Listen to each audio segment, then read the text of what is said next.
Welcome back to the Microsoft Excel training series.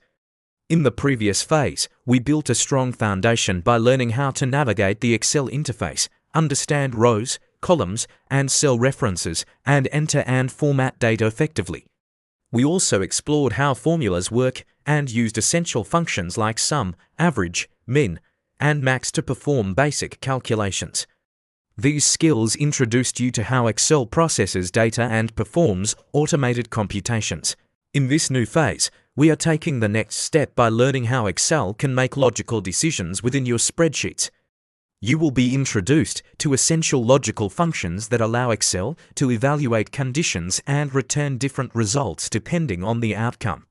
Functions like if will allow you to automatically classify data, test conditions, and control calculations based on specific rules.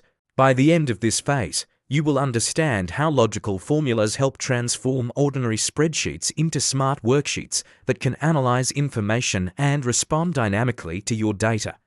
Let's begin exploring essential logical functions in Microsoft Excel. So, we will start with the if function. The if function is one of the most fundamental and widely used logical functions in Microsoft Excel. It allows Excel to make decisions by evaluating a condition and returning different results depending on whether that condition is true or false. At its core, the if function follows a simple structure. Excel checks a logical test, and if that test is true, it returns one value. If the test is false, it returns an alternative value. This ability to introduce decision-making into your spreadsheet transforms Excel from a simple calculation tool into a dynamic system that can respond intelligently to data. The if function is especially useful for categorizing data, performing conditional calculations, and building rules that automate repetitive decision processes. It serves as the foundation for more advanced logical operations in Excel. In this worksheet, the if function is used to determine whether a student has passed or failed based on their score. Excel begins by evaluating the condition inside the formula, which checks whether the score in cell A2 is greater than or equal to a specific threshold. In this case, 50. If the condition is true, meaning the student meets or exceeds the required score, Excel returns the result pass. If the condition is false, Excel returns fail. What makes this powerful is that Excel applies this logic instantly and consistently across multiple rows when the formula is copied. Instead of manually reviewing each score, Excel performs the evaluation automatically, ensuring accuracy and saving time. This simple example demonstrates how the if function can be used to create clear, rule-based outcomes within your data. Before we go further, it is important we consider other variations of the if function. Nested if and IFS are functions used in Microsoft Excel to evaluate multiple conditions and return different results depending on which condition is satisfied. A nested if formula works by placing one if function inside another. Excel evaluates the first condition, and if it is not satisfied, it continues evaluating the next if statement. This structure can handle multiple decision paths, but may become difficult to read when many conditions are involved. The ifs function was introduced as a simpler alternative. Instead of nesting multiple if statements, IFS allows several logical tests to be listed in sequence. Excel evaluates each condition from left to right and returns the result associated with the first condition that evaluates to true. Because the IFS function removes the need for multiple nested parentheses, it makes complex logical formulas easier to write, read, and maintain. In this worksheet, Excel is used to convert numeric scores into letter grades. The first formula uses a nested if structure. Excel checks whether the score is greater than or equal to 85 and returns grade A if that condition is not satisfied. Excel evaluates the next if statement to check whether the score is greater than or equal to 70 and returns grade B if that condition also fails. Excel continues evaluating the next level of the nested formula until it reaches the final result. While this method works correctly, the formula becomes longer and more difficult to read as more conditions are added. The second formula demonstrates the ifs function performing the same task. Instead of nesting multiple if statements, the conditions are listed sequentially inside the IFS function. Excel checks each condition from left to right and returns the first matching result. Because the formula structure is simpler and easier to interpret, ifs is often preferred when working with multiple decision rules in modern versions of Excel. Logical operators are essential tools that allow Excel to compare values and evaluate conditions within formulas in Microsoft Excel.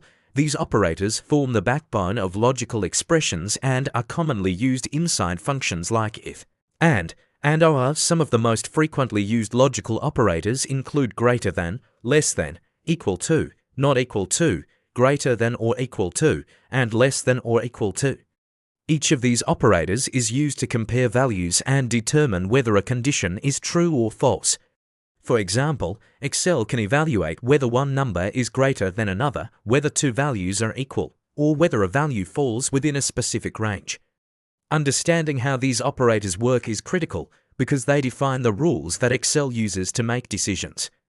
Without logical operators, functions like if would not be able to evaluate conditions effectively. In this example, logical operators are used within an if function to evaluate a condition. Excel examines the value in a specific cell and compares it to a defined threshold using an operator such as greater than or equal to. For instance, Excel may check whether a score is greater than or equal to 50. If the condition evaluates to true, Excel returns a result such as pass. If the condition evaluates to false, it returns below threshold, and if it is exactly 50, it returns borderline. What's important to notice is how the operator defines the rule. Changing the operator from greater than to less than, or from equal to not equal to, completely changes how Excel evaluates the data. This means that by simply adjusting the logical operator, you can control how Excel interprets and responds to your dataset. Logical operators are the building blocks of decision-making in Excel, and mastering them allows you to create more precise and flexible formulas. Now, let us take our journey a step further. The AND function allows multiple logical conditions to be evaluated at the same time in Microsoft Excel instead of testing only one condition, and lets Excel check several requirements simultaneously. The function returns true only when every condition inside the AND statement is satisfied. If even one condition fails, the result becomes false. When the AND function is combined with the IF function, it enables strict logical evaluation. This means Excel will return one result when all conditions are true and a different result when any condition fails.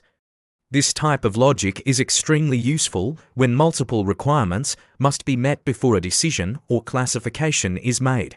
In this worksheet, we have two columns, score and attendance.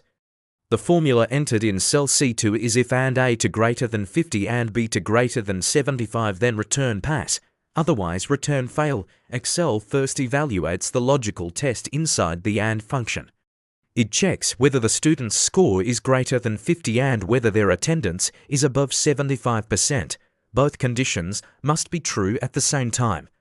If both requirements are satisfied, Excel returns the result pass. However, if either the score or the attendance fails to meet the requirement, Excel returns the result fail. This example demonstrates how AND ensures that multiple academic conditions are satisfied before a student is marked as passing. Now, on the other hand, the OR function is another logical function used in Microsoft Excel 365 to evaluate multiple conditions. Unlike the AND function, which requires all conditions to be true, OR returns true when at least one condition is satisfied. When OR is combined with the IF function, Excel becomes capable of making flexible logical decisions. If any of the specified conditions are true, Excel returns the designated result for tier UE. If all conditions fail, Excel returns the alternative result. In this example worksheet, the columns represent sales and performance rating. The formula in cell C2 checks to different conditions. Excel evaluates whether the sales amount exceeds 10,000 or whether the employee's performance rating is marked as excellent. If either of these conditions is satisfied, Excel awards a bonus. The employee does not need to meet both conditions because OR requires only one condition to be true. If sales do not exceed 10,000 and the performance rating is not excellent, Excel returns the result no bonus. This example illustrates how it supports alternative qualification rules in decision-making models. The count and counter functions help analyze datasets by measuring how many entries exist within a range in Microsoft Excel. Count calculates the number of cells that contain numeric values only. It ignores text, blank cells, and other non-numeric content. Counter works differently. It counts every non-empty cell regardless of whether the content is a number, text, or another type of data. Together, these functions help determine the size and completeness of a dataset. In this worksheet, cells A1 through A6 contain a mixture of numbers and text values. The formula in cell A8 uses count to calculate how many cells contain numbers only. Excel scans the range and counts only the numeric entries. In cell A9, the formula counter counts all cells that contain any value, including text entries. Because text values are included in the count, the result from counter is typically larger than the result from count. This comparison helps illustrate how count focuses only on numerical data while counter measures the total number of populated cells, be it in numbers or texts, dates, or any other format. The counter function in Microsoft Excel is designed to count how many cells satisfy a specific condition. It requires two arguments: the range to evaluate and the criteria that define the condition. Excel scans each cell within the specified range and checks whether the value matches the criteria. Every time a match occurs, Excel increases the count by 1. In this worksheet, the department column contains entries such as sales, human resources, and information technology. The formula COUNTIF A2 through A6 sales instructs Excel to count how many times the word sales appears within that range. Excel evaluates each cell in the department column and increases the count every time it finds the value sales. Once the scan is complete, Excel returns the total number of matching entries.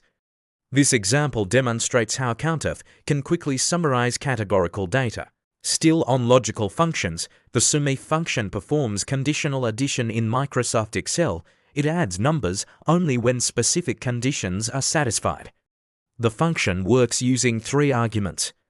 The range identifies the cells that will be evaluated against the condition. The criteria define what condition must be met. The sum range specifies which values should be added when the condition is satisfied. In this example, column A lists different departments and column B displays their sales amounts. The formula SUMIF A2 through A6 sales B2 through B6 instructs Excel to add only the sales values associated with the sales department. Excel first evaluates the department column to locate rows where the value sales appears. For each matching row, Excel then adds the corresponding value from the sales amount column. The final result represents the total sales generated by the sales department alone. The AVERAGEIF function calculates the mean of values that satisfy a specific condition in Microsoft Excel. Instead of averaging all numbers within a range, Excel filters the data first and then calculates the average of only the qualifying entries. In this worksheet, the region column lists geographic areas, while the revenue column displays sales values. The formula AVERAGEIF A2 through A6 West B2 through B6 instructs Excel to calculate the average revenue only for the West region. Excel scans the region column to identify rows where the value West appears. For each matching row, Excel collects the corresponding revenue values. After gathering all relevant numbers, Excel calculates their mean and displays the result. This method allows analysts to calculate conditional averages quickly. Errors sometimes occur when formulas attempt operations that cannot be completed, such as dividing by 0 or referencing invalid data. The IFERROR function in Microsoft Excel provides a way to manage these situations gracefully. Instead of displaying technical error messages such as divide by 0, Excel can return a more meaningful message defined by the user. In this worksheet example, the formula attempts to divide the value in cell A2 by the value in cell B2. Because cell B2 contains 0, Excel would normally produce a divide by 0 error. However, the formula is wrapped inside the IFERROR function. This tells Excel to replace the error with the custom message not applicable. Instead of displaying an intimidating error code, the worksheet now provides a clear and user-friendly result. I bet it's been an interesting journey so far. In this phase of the training, we explored several essential logical and conditional functions in Microsoft Excel. You learned how to use the and/or function to evaluate multiple conditions. We also looked at how count, counter, and COUNTIF help measure and analyze datasets, and how SUMIF and AVERAGEIF perform calculations based on specific criteria. You also discovered how IFERROR improves spreadsheet usability by handling formula errors gracefully. Together, these functions significantly expand Excel's analytical capabilities and prepare you to build smarter, more dynamic spreadsheets. In our next phase, we will take a deep dive into the lookup functions, the XLOOKUP, lookup, and lookup, and how they retrieve information efficiently from structured tables. You will understand their differences and specific uses. So, if you found this video helpful, don't forget to subscribe and follow the channel so you don't miss out on future lessons. There's a lot more to explore in Microsoft Excel. Make sure you turn on notifications so you're the first to know when it drops. Thanks for watching, and I'll see you in the next session. Bye for now.